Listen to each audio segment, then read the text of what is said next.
Itu ayahku, Marcus Baldwin, joki terkenal di dunia. Sekarang dia adalah ketua klub pacuan kuda yang sangat sukses. Sebagai anak sematawayangnya, aku selalu mendapat semua yang kuimpikan. Tapi kemudian hal besar terjadi dan mengubah segalanya. Sebelum aku cerita lebih lanjut, jangan lupa like dan subscribe.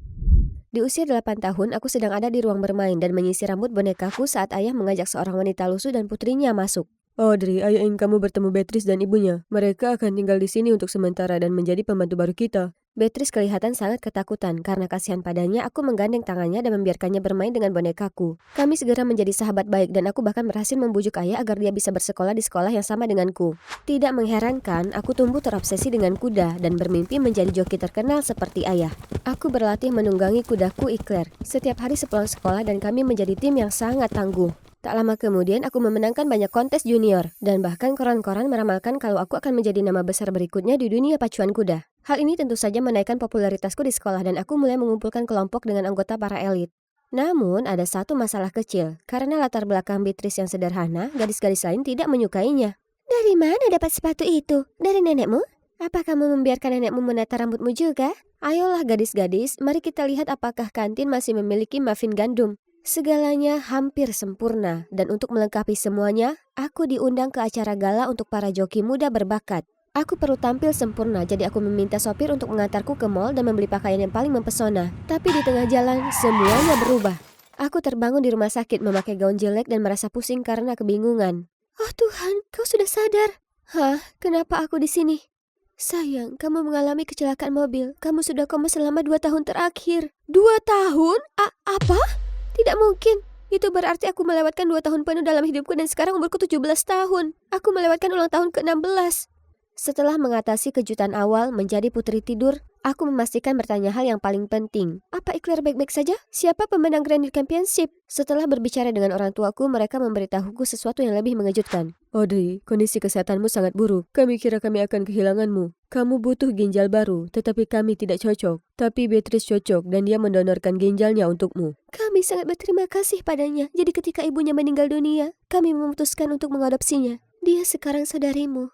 Aku sedih mendengar tentang ibu Beatrice tetapi bersyukur atas apa yang Beatrice lakukan untukku. Lagi pula aku selalu menganggapnya saudariku. Begitu aku keluar dari rumah sakit, aku bersemangat untuk kembali ke sekolah dan melanjutkan hidupku. Hanya saja dunia sepertinya sudah berjalan tanpaku. Tidak ada yang berpakaian sepertiku lagi dan aku terjebak di kelas dengan anak-anak berusia 15 tahun. Aku mencoba berinteraksi dengan mereka. Jadi saat aku melihat guru memasang gambar seorang pria tua, aku bertanya apakah itu kakeknya. Seluruh kelas hening sejenak, lalu tiba-tiba meledak dengan tawa. Itu presiden kita, Audrey.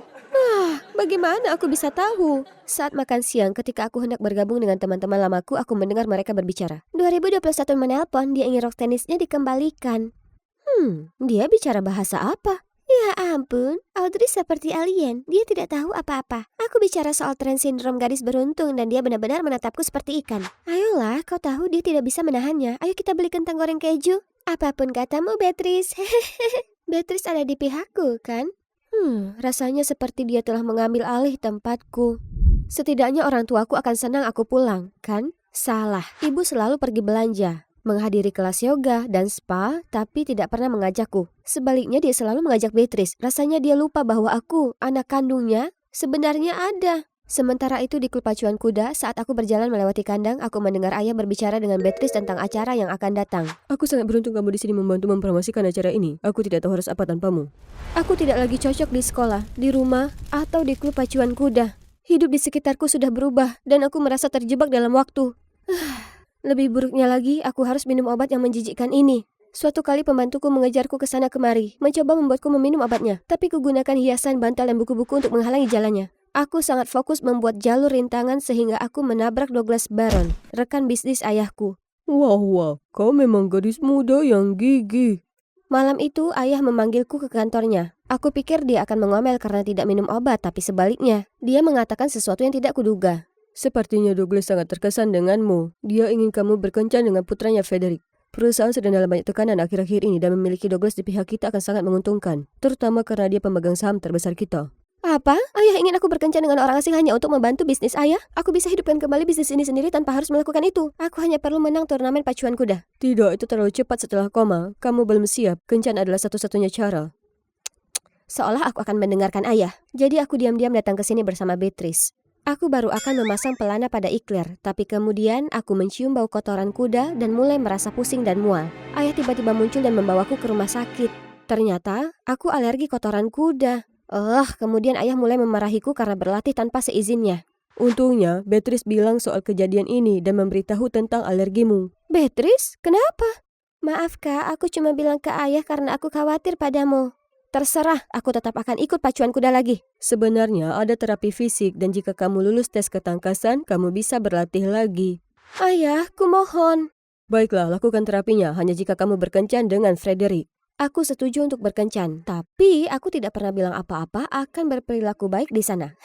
Jadi untuk mempersiapkan kencan istimewa kami, aku menonton film tutorial ini. Cara berpakaian untuk menarik pria, sebuah tutorial. Aturan nomor 1, pastikan rambutmu panjang dan jangan pernah diikat. Aturan nomor 2, pastikan menunjukkan sedikit kulit gadis-gadis. Aturan nomor 3, sepatu harus anggun dan lembut. Dan jeng jeng jeng. Begitu aku muncul di restoran dengan penampilan konyol, aku langsung mengenali pria aneh ini dari sekolah, Frederick.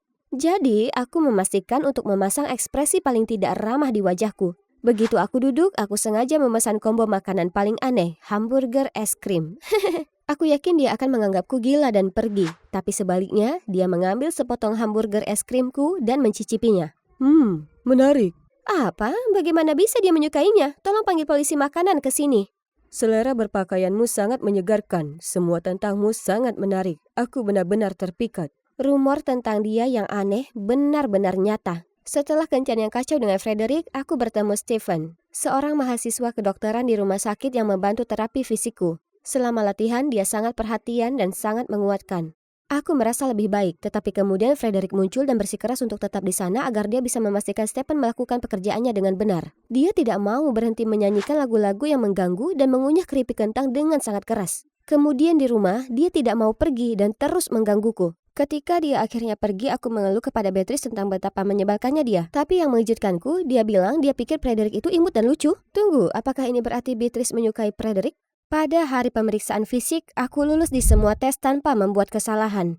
Aku tersenyum saat dokter menyampaikan pengumuman. Nona Baldwin, sayangnya Anda gagal dalam tes ini. Aku keluar dari sana dan menangis sendiri. Aku rasa ada seseorang yang duduk di sebelahku. Aku bersiap menyuruhnya pergi ketika aku menyadari itu adalah Stephen. Audrey, peningkatan yang kamu buat sangat mengesankan. Aku yakin kamu akan lulus. Melihat wajahnya yang penuh perhatian membuatku merasa sedikit lebih baik. Kami ngobrol dan dia menawarkan untuk mengantarkanku pulang. Saat kami berjalan ke tempat parkir, kami mendengar Beatrice berbicara keras dengan, "Dokter," kami berhenti untuk mendengarkan. "Aku tidak akan memberimu uang lebih banyak. Aku sudah membayarmu untuk menggagalkan Audrey. Tanda tangani ini agar aku yakin kau akan merahasiakannya." Apa? Bagaimana bisa Beatrice mengkhianatiku seperti ini? Beatrice, kenapa?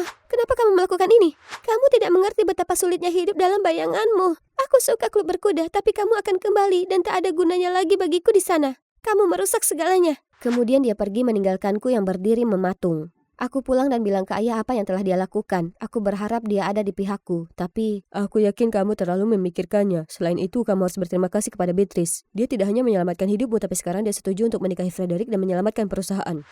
Beatrice hanya melakukan ini untuk mencuri hidupku. Itu tidak akan berhasil.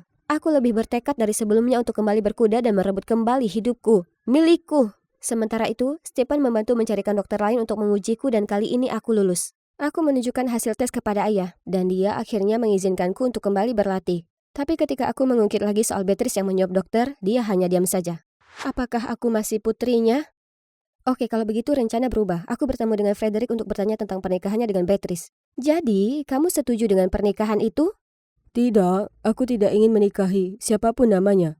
Bagus, maksudku itu menyedihkan. Ya, hatiku milikmu.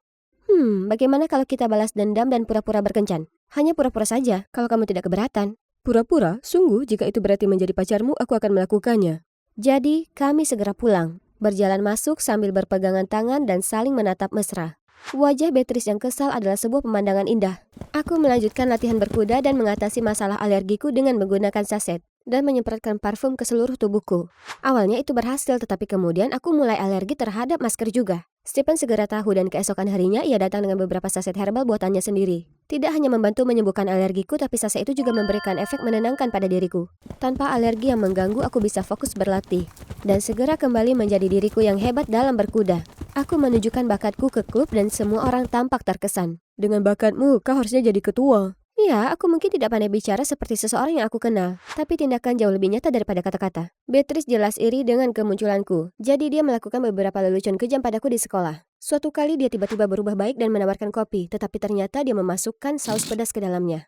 Aku sangat marah. Keesokan harinya aku mengubah nada deringnya menjadi suara kentut dan menelpon nomornya.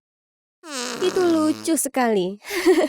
Tapi kemudian dia tiba-tiba pingsan dan dibawa ke ruang kesehatan sekolah. Oh ayolah, apakah dia sangat terluka sampai pingsan? Ku beritahu siswa lain dia cuma pura-pura, tapi alih-alih mendengarkanku, mereka semua memihak Beatrice. Kamu sangat tidak tahu berterima kasih. Beatrice bahkan memberimu ginjalnya, tapi kamu menakut-nakutinya sampai pingsan. Ya, kamu tidak akan ada di sini hari ini tanpanya. Orang macam apa kamu ini? Merasa diremehkan dan tidak didengar, aku berlari pergi. Aku bergegas pulang dengan marah dan di tengah jalan aku bertemu Stephen. Tidak mampu menahan emosiku lagi, aku menangis terseduh-seduh. Dia memaksa agar kami berjalan-jalan dan aku akhirnya menceritakan semuanya kepadanya. Aku tidak membenarkan yang dilakukan Beatrice, tapi aku sedikit mengerti dari sudut pandangnya. Dia yatim piatu yang merindukan sebuah keluarga. Dia akhirnya menemukan tempatnya di dunia dan kemudian kamu terbangun dan menjadi ancaman. Aku belum pernah berpikir seperti itu sebelumnya. Aku sadar hal terbaik yang bisa kulakukan adalah berhenti balas dendam dan mencurahkan semua energiku untuk pemulihan. Aku berhenti bergaul dengan teman-temanku, lalu putus dengan Frederick. Aku berlatih keras di klub, tetapi bukan untuk ayahku atau perusahaan, tapi untuk diriku sendiri.